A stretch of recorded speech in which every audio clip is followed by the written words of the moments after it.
Shabbat Shalom, everybody. Let me move this down a little bit so you can see this shirt. This week's shirt was given to me by my good friend Bill Rogers, IDF, Israeli Defense Forces. So, hope you all have had a great week. And again, Shabbat Shalom, student Rabbi Shmuel.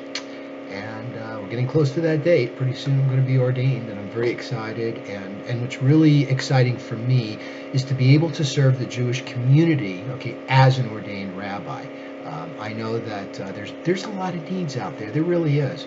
I think I mentioned a couple of months ago we got a phone call at the synagogue, a family a few miles away in an outskirt city.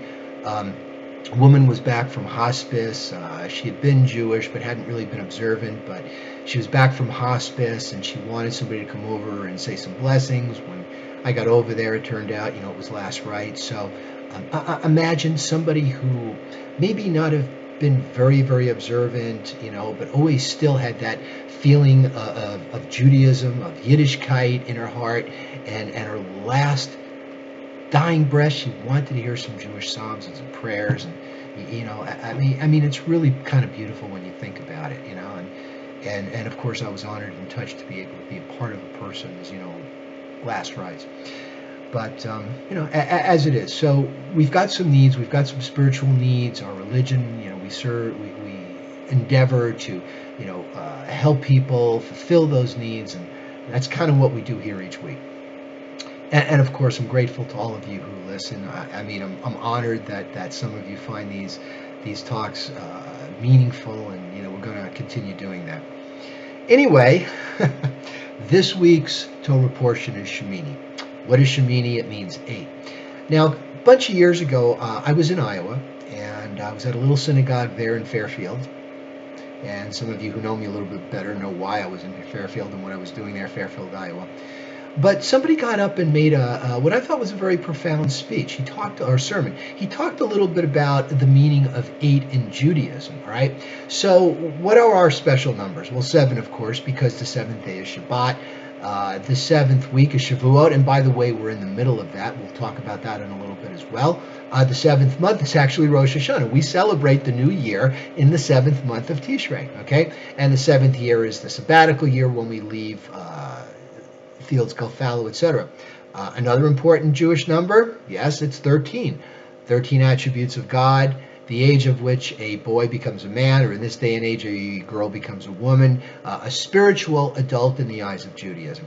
But what about the number of 8? Well, here in the diaspora, in exile, okay, 8 days of Passover, right? We got the first couple of days, we got the last 2 days. It's observed. There are some times when you actually have 2 Shabbatot, 2 Sabbaths within that. Sukkot is 8 days, etc. So Shemini was also, on the 8th day of a person's life. Can't forget this. On the 8th day of a person's life, a boy's life, we do a circumcision, even if it's during Shabbat. The only exception where we don't observe fully the no work clause about Shabbat is to fulfill a circumcision. A circumcision, Brit Milah, that covenant, establishing the covenant, actually takes precedence over observing Shabbat. Think about it. So here we are, Shemini, on the 8th day. What happens? Well, the Kohanim, Aaron and his family, have been basically in seclusion for 7th day. Now they're going to get consecrated. Okay?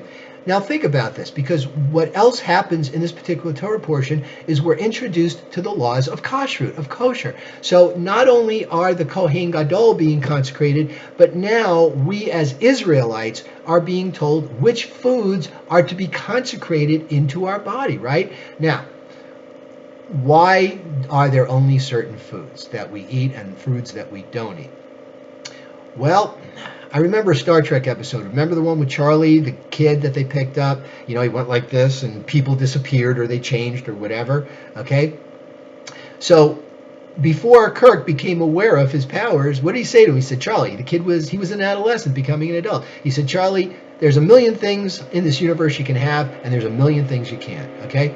So in a way, the laws of kashrut is the same concept. Now, when I was doing martial arts, my friend Todd, okay, who was teaching me, asked me an important question one day. He goes, well, why do we do this think outside the box? Well, Todd is a Marine, And being a Marine, I knew what the answer was. The answer was, well, because of discipline. He says, right. Okay. If for no other reason we as Jews observe the laws of kashrut, eat certain foods, don't eat certain foods, for discipline, right? It's kind of an exercise. Why do we work out? To strengthen our body, okay? Why do we not eat certain foods? To strengthen our spiritual resolve, okay? And that's part of it. There's been a lot of conjecture over the years as to what the laws of kashrut is. Why, for example, do we eat chickens but not pigs, not pork? Why don't we eat pork? People say, well, a pig is a really disgusting animal. It rolls around in the mud. It eats crap. You ever see what a chicken eats? I was in Israel for 6 months. One of the things I did was gather chickens. Chickens are not the cleanest of animals either, okay? The point is that the specific animals that we're allowed to eat are holy.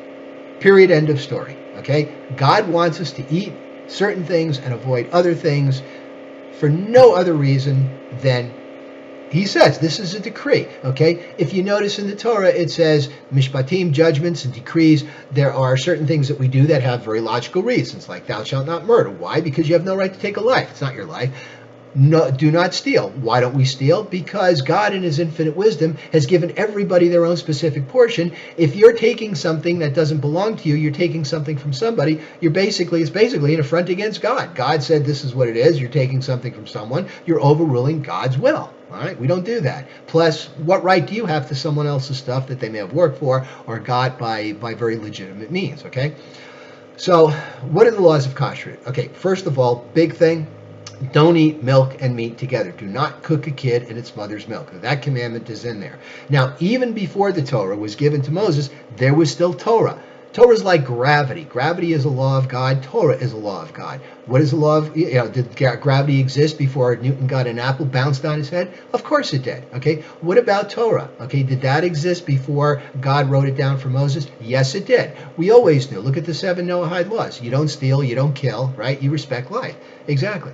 So getting back to that, when Abraham was, he had been circumcised, he circumcised himself at the ripe young age of 99, sitting outside his tent. 3 strangers who were really angels appeared, and Abraham says to Sarah, hey, we got some guests, cook up some lamb for them.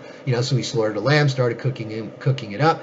But first, he quenched the visitor's thirst with curds and whey, which is dairy, okay? So in the laws of kashrut, you can have dairy before you have milk. You just can't have dairy after milk for a certain period of time.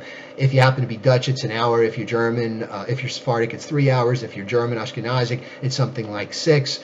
I've been told by a nurse that it takes about 3 hours to digest the food, so 3 hours is probably a good time. But if you really want to be just kind of liberal and progressive with it, but you still want to observe it, probably an hour, hour and a half, and you're good to go.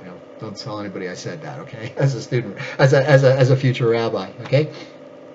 So Abraham instinctively knew the laws of Torah. He knew the laws of Hashem. He knew that you can do dairy before meat, but not the other way around. All right. So what else? What are the types of food that we can't eat? Now, when you go through the Torah, they name as much animals and insects and birds and fish as they can.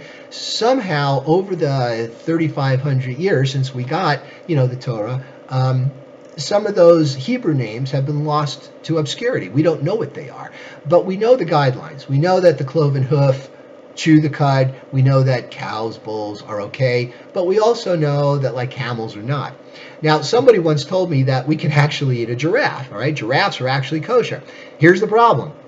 The laws of Shemitah, which is how you, or Shechita, I'm sorry. Oh, Shemitah is when the rabbis put their hands on somebody and ordain him. Shechita is the ritual slaughter.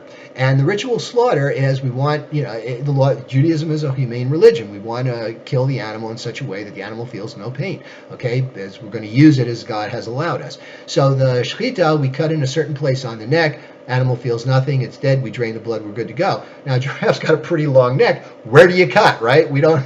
Sometimes it's tough to figure it out, so we just don't eat it. With birds, typically the general rule is you can eat domestic birds, birds of peace like doves, turtle doves. Yes, pigeons, we can eat pigeons.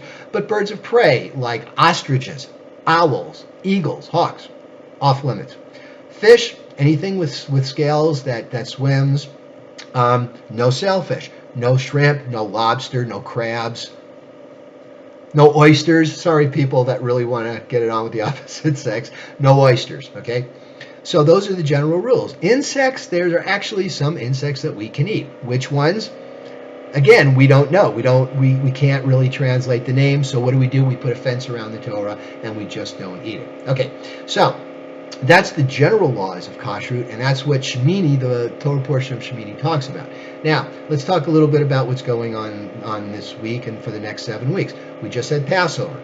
The second night of Passover, we start counting the Omer. The Omer was a quantity, a unit of quantity that reflected the barley, the barley offering, the grain offering of barley in the ancient temple. So we celebrate that by counting down 49 days of the Omer till we get to what day? Shavuot. Okay, Shavuot is like a spring holiday. But it also has an additional connotation that Moses came down and gave us the Ten Commandments, right? Now, for the last few thousand years, the period of the Omer has been sort of a period of semi-mourning. Because we don't have the temple anymore, because the students of Akiva were killed, were slaughtered over that period of time. It's been a period of mourning, so we don't listen to music, we don't cut our hair. Okay, what about today? Some rabbis, modern rabbis, say yes, but you know what? We've got Israel. We've been able to fend off invaders for the last 50 years, okay? True, we don't have the temple, but we still have a functioning government. I've heard, too, that even the Sanhedrin, the rabbinic court, has been reconstituted in Israel. So what do? Well, leave it up to you. Anyway, Shabbat Shalom. Hope you have a great week. Thanks for listening, and enjoy your day off.